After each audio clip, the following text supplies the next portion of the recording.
Hello friends, welcome to Crunchy Chopping. Today நம்ம சேனலில் பாசிப்பயிறு வச்சு சூப்பரான கிரேவி ரெசிபி தான். வாங்க எப்படி பண்ணுறதுன்னு பார்க்கலாம். ஃபஸ்ட்டு குக்கரில் கொஞ்சமாக ஆயில் சேர்த்துக்கோங்க. ஆயில் ஹீட் ஆனதும் கல்பாசி சோம்பு சேர்த்துக்கலாம். அதோட பொடியாக கட் பண்ண பெரிய வெங்காயம் கொஞ்சமாக கருவேப்பிலை சேர்த்து நல்லா வதக்கி விட்டுக்கலாம்.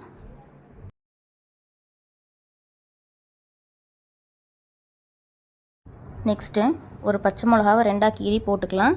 அது கூடவே கொரகொரப்பாக அரைச்ச சின்ன வெங்காய பேஸ்ட்டு சேர்த்து நல்லா வதக்கி விட்டுக்கலாம்.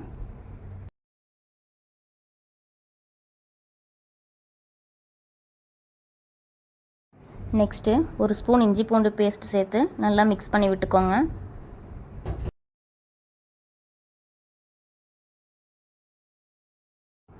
அடுத்ததாக அரைச்ச தக்காளி பேஸ்ட்டு சேர்த்து நல்லா மிக்ஸ் பண்ணி விட்டுக்கலாம். நெக்ஸ்ட்டு ஸ்பைசஸில் ஆட் பண்ணிக்கலாம்.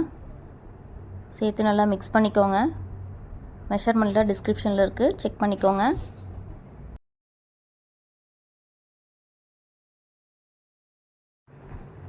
மசாலாவோட ராஸ்மெல்லாம் நல்லா போயிடுச்சு. இப்போது நம்ம எடுத்து வச்சுருக்க பாசிப்பயிறு சேர்த்து தேவையான அளவு தண்ணி சேர்த்துக்கலாம்.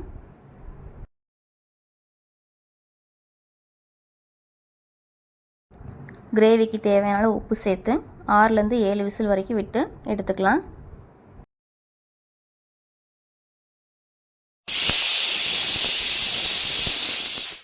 விசில் வர கேப்பில் சாஃப்டாக 2 சப்பாத்தி சுட்டு எடுத்து வச்சுக்கலாம்.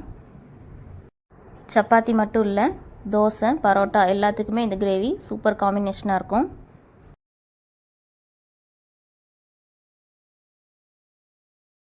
அவ்வளோதான், டேஸ்டியான ஹெல்த்தியான பாசிப்பயிறு கிரேவி ரெடி. கொஞ்சமாக மல்லித்தலை போட்டு மிக்ஸ் பண்ணி விட்டுக்கோங்க.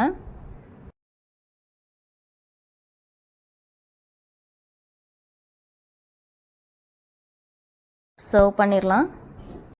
எப்படி இருந்துச்சுன்னு செஞ்சு பார்த்துட்டு கமெண்ட்ஸை சொல்லுங்கள். வீடியோவை மறக்காமல் லைக் பண்ணுங்கள். தேங்க்ஸ் ஃபார் வாட்சிங். சப்ஸ்கிரைப் பண்ணுங்க, கமெண்ட் பண்ணுங்க, ஷேர் பண்ணுங்க.